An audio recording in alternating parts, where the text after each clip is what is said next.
आप सभी भाई बहनों का ब्रेकिंग आध्यात्मिक न्यूज की कक्षा में एक बार फिर स्वागत है।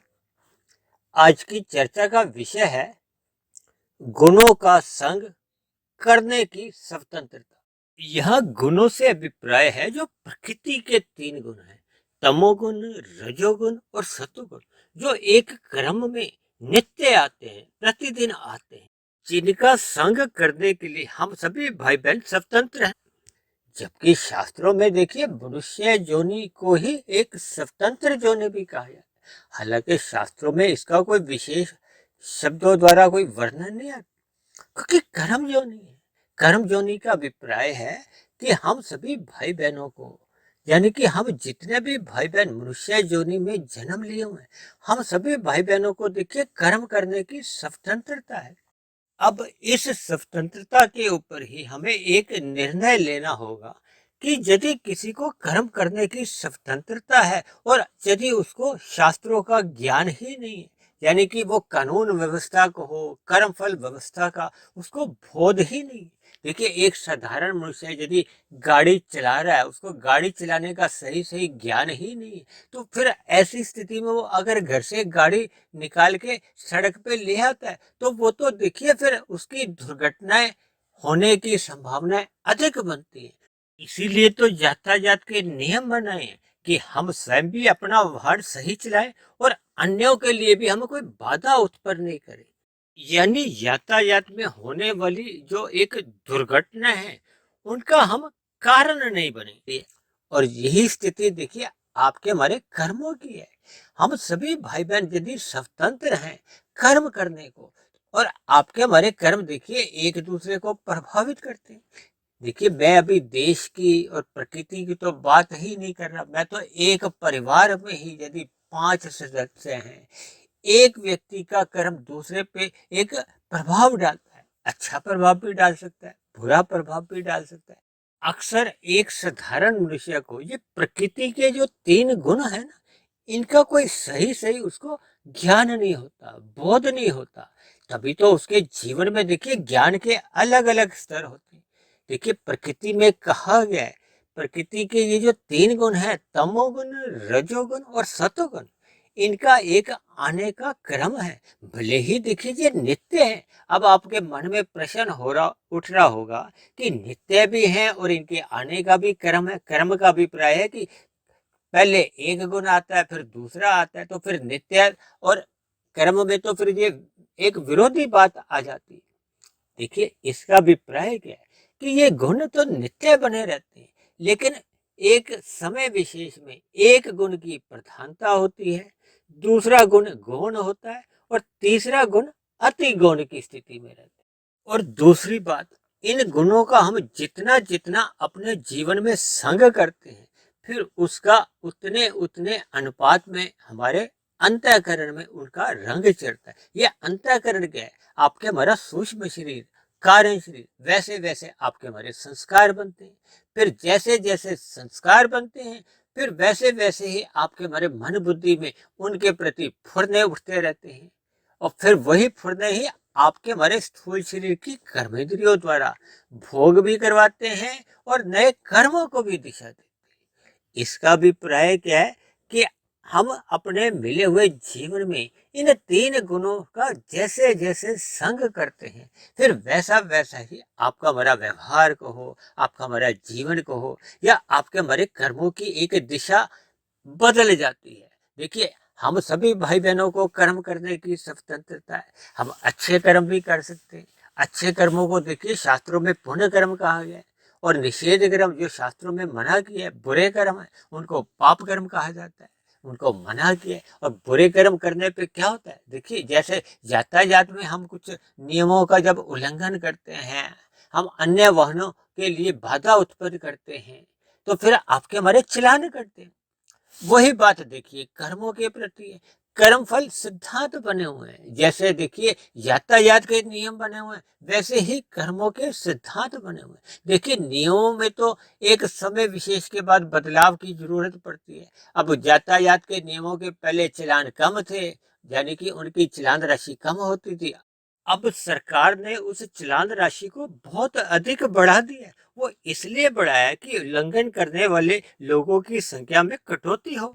लेकिन ये जो सिद्धांत शब्द है, इसमें कभी भी कोई परिवर्तन की कोई गुंजाइश ही नहीं। ये तो सिद्ध हो चुका हुआ है। ये तो अनादि काल से, सृष्टि के आरंभ से ही ये कर्मफल सिद्धांत ये एक प्रवाह में चलते हैं। इनमें किसी भी प्रकार का कभी भी किसी भी काल में किसी भी युग में किसी भी परिस्थितियों में परिवर्तन नहीं होता। अन्यथा फिर इसको हम सिद्धांत कैसे कहेंगे? सिद्धांत का मतलब ही ये होता है जिसमें किसी भी काल में कोई परिवर्तन ही नहीं होता।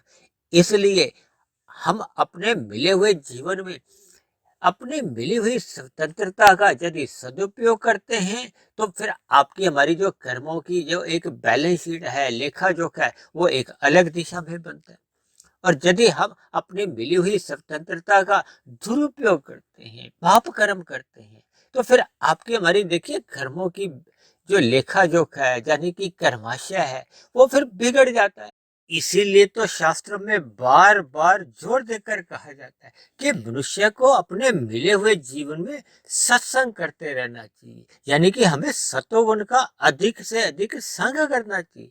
और मैं तो देखिए प्रतिदिन ही इस बात पे भी जोर देकर कहता हूँ कि हमें ब्रह्म मुहूर्त में उठना चाहिए, क्योंकि प्रकृति का जो एक सतुगुण जो एक शुद्धतम अवस्था में होता है वो तो एक ब्रह्म मुहूर्त का समय होता है। सूर्य निकलने से पूर्व का जो 2 घंटे 40 मिनट का जो समय होता है वो एक ब्रह्म मुहूर्त कहलाता है। और अक्सर मनुष्य इस समय विशेष में सोया रहता है। देखिए सोने का अभिप्राय है कि हम वो उस ब्रह्म मुहूर्त का संग कर नहीं पाते। जब हम उस ब्रह्म मुहूर्त का संग कर नहीं पाते तो फिर आपके हमारे अंतःकरण में सात्विक संस्कार नहीं बन पाते, ज्ञान में स्थिति नहीं रहती। और जब हमें ज्ञान नहीं रहता तो फिर आपके हमारे जीवन में क्या होता है, फिर वो रजोगुण की प्रधानता रहती है, या फिर रजोगुण के विषय भोगों के कारण ही मनुष्य पाप कर्मों में गिर जाता है, तमोगुण का संग कर लेता है। यानी कि मनुष्य के पास देखिए इन गुणों का संग करने की स्वतंत्रता तो है, लेकिन मनुष्य यदि इस मिली हुई स्वतंत्रता का लाभ नहीं उठाता, यानी कि वो ब्रह्म मुहूर्त का संग नहीं करता, सत्वगुण का अधिक लाभ लेता नहीं है, तो फिर उसके मिले हुए जीवन में फिर वो रजोगुण और तमोगुण की ही प्रधानता रहती है। देखिए शाम को सूर्य के ढलते क्या होता है, तमोगुण का आरंभ हो जाता है। और फिर एक ऐसी स्थिति आती है जब घोर तमोगुण की स्थिति होती है, और मनुष्य जब रात को देरी तक जागता रहता है तो उसका तमोगुण का संग सहज ही होने लगता है। और यही तमोगुण का संग ही फिर अगले दिन जब रजोगुण की स्थितियां होती हैं, मनुष्य जब विषय भोगों का सुख पाने के लिए एक कर्म करता है, तब ऐसी स्थिति में उसके कर्मों में कब पाप कर्म होने लगते हैं मनुष्य को इस बात का बोध नहीं रहता। यानी कि वो धन कमाने के लिए वो अन्य मनुष्यों के साथ छल कपट ठगी हेरा फेरी जैसी स्थितियां बनाने लगता है, और अपने विषय भोगों में ये तामसी जो एक पदार्थ है उनका सेवन करने लगता है। ये जो लोग गुटखा सिगरेट शराब पीने लगते हैं, मांसाहार का सेवन करते हैं, ये क्या है? ये सभी तामसी स्थिति है। शास्त्रों में इन सभी बातों के लिए मना किया गया। इससे आपका हमारा तमोगुण बढ़ता है। ये तमोगुण का बढ़ना ही मनुष्य को पाप कर्मों में एक लिप्त रखता है, जिसके कारण उसके संचित कर्मों में पाप कर्मों की अधिकता होने लगती है। और जब पाप कर्मों की अधिकता होने लगती है तो पुण्य कर्मों की सहज ही न्यूनता बढ़ जाती है। और मनुष्य की जोनी तो देखिए तभी मिलती है जब संचित कर्मों में कम से कम पाप और पुण्य कर्मों की तुल्यता रहती है, जब पुण्य कर्मों की अधिकता रहती है। और जब जब पाप कर्मों की अधिकता हो जाती है, पुण्य कर्म न्यून स्थिति में रह जाते हैं, तो मनुष्य की फिर मरने के बाद ये जो नीचे की तामसी जोनियां हैं 80 लाख प्रकार की, जो आप काफी जोनियां तो हम घरों के आसपास ही देखते हैं, पेड़ पौधे कीड़े मकोड़े कीट पतंगे पक्षी पशु, ये सब तामसी जोनियां हैं। इनका भी देखिए मनुष्य योनि में जब मरते समय ये संचित कर्मों के कर्माशय में बिगड़ाव आ जाता है, यानी कि पाप कर्मों की अधिकता हो जाती है, तो फिर ये नीचे की योनियों में दंड भुगतने के लिए कहो या पाप कर्मों का एक फल भोगने के लिए फिर ये नीचे की जोनियों में जन्म लेना पड़ता है। फिर जैसे जैसे उन नीचे की जोनियों में पाप कर्मों का क्षय होता है, यानी कि दुख भोगे जाते हैं, तो पाप कर्मों का अनुपात घटता जाता है, और घट घट के जब ये पुण्य कर्मों की बराबरी में आ जाते हैं, चाहे लाखों करोड़ों अरबों के भी अरबों खरबों जोनियों के बाद ये स्थिति बने, जब तक पाप और पुण्य कर्मों की बराबर की स्थिति नहीं आती तो पुनः मनुष्य योनि का जन्म नहीं मिलता। और हम सभी इस मिले हुए मनुष्य योनि को बहुत हल्के में लेते हैं। हम सत्संग करने से अक्सर बचते रहते हैं। मनुष्य ब्रह्म मुहूर्त में ये सोया रहता है, जिसके फलस्वरूप उसके कारण शरीर में जो एक अंतःकरण है उसमें सत्वगुण की न्यूनता रहती है। देखिए, ये जो 3 गुण मैंने बताया ना, तमोगुण, रजोगुण और सत्वगुण, शास्त्रों में तो कहा गया तमोगुण से 10 गुना अच्छा रजोगुण है, रजोगुण से भी 10 गुना अच्छा सत्वगुण है।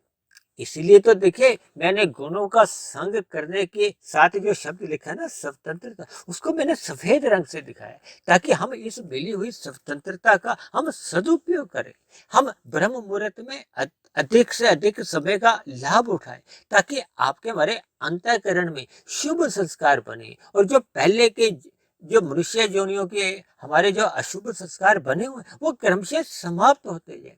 देखिए, बुरे संस्कार कब समाप्त होते हैं? अंधकार कब जाता है? जब प्रकाश आता है। इसी तरह बुरे संस्कार तभी समाप्त होंगे जब हम सत्संग करेंगे, अपनी सात्विक स्थिति मजबूत करेंगे।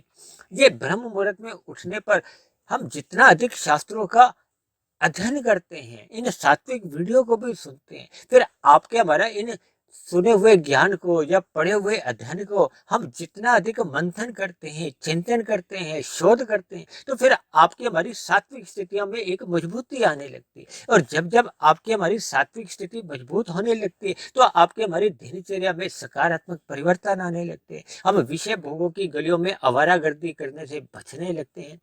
फिर हम इन विषय भोगों के लिए अन्य किसी भी जीव के साथ, अन्य किसी भी मनुष्य के साथ किसी भी प्रकार की चतुराई नहीं करते, छल कपट ठगियां नहीं करते, यानी कि हम पाप कर्मों से पूर्ण रूप से बचते हैं।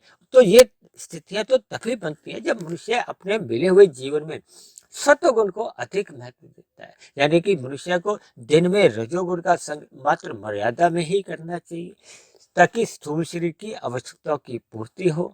और रात को हमें जल्दी सो जाना चाहिए, ताकि तमोगुण का जो रात को मल रूपी जो एक दूषित प्रभाव है उससे भी मनुष्य बच जाए। और जैसे ही रात को उसका एक नींद की जो अवस्था है 5-6 घंटे की ले लेगा, तो उसके बाद उसका सुबह ब्रह्म मुहूर्त में उठना या उससे भी पूर्व की स्थिति में उठना फिर वो सहज ही संभव हो पाता है।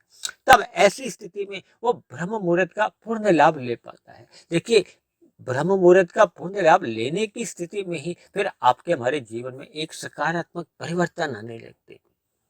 जब आपका हमारा स्वभाव सात्विक बढ़ जाता है तो फिर सहज ही आपके हमारे पुण्य कर्म होते हैं या विशेष प्रकार के पुण्य कर्म होते हैं। और जब ये सात्विक स्थिति बहुत ही ऊंचे स्तर पर हो जाती है तो फिर मनुष्य इन पुण्य कर्मों से भी आगे की स्थिति यानी कि निष्काम कर्म करने आरंभ करता है।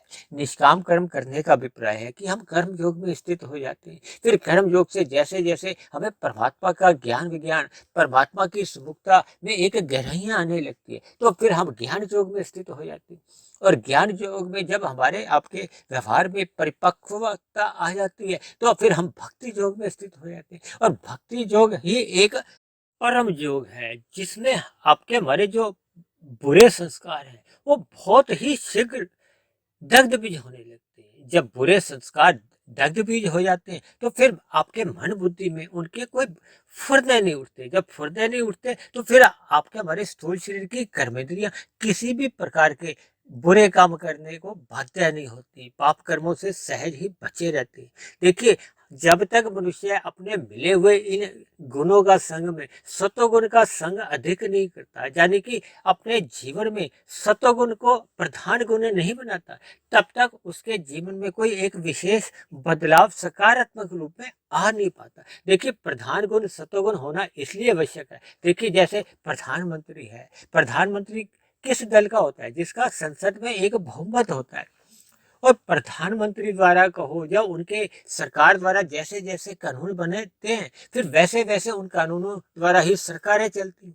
इसी तरह आपका हमारा मन में जिस गुण की प्रधानता होती है, फिर उस गुण का ही राज्य चलता है, उसकी ही सरकार चलती है, फिर उसके द्वारा ही कानून बनते हैं। कानून का मतलब है कि आपके हमारे व्यवहार में, दिनचर्या में वैसी वैसी फिर क्रियाएं सहज ही होने लगती। यदि आपके हमारे जीवन में रजोगुण प्रधान है, तो मनुष्य के ना चाहते हुए भी विषय भोगों की ओर सहज ही रुचि बनी रहती है। फिर विषय भोगों के लिए वो धर्मानुसार कर्म भी करता है, और कब पाप कर्म कर जाता है मनुष्य को पता ही नहीं चलता। और जब मनुष्य के जीवन में तमोगुण की प्रधानता होती है, तब ऐसी स्थिति में तो वो बिना सोचे समझे ही दिन में कितने पाप कर्म करता रहता है, मनुष्य को ज्ञान ही नहीं होता, क्योंकि तमोगुण की स्थिति है, अज्ञानता की स्थिति है। इसलिए मेरी आप सभी भाई बहनों से विनती है कि मिले हुए जीवन में हमें सत्वगुण का अधिक से अधिक संग करना चाहिए। विशेष रूप से देखिए, ब्रह्म मुहूर्त का संग करना चाहिए। भले ही परमात्मा में हमें इन गुणों का संग करने की स्वतंत्रता दे रखी है, देखिए परमात्मा आपको हमें सुबह ब्रह्म मुहूर्त में जबरदस्ती उठाते नहीं है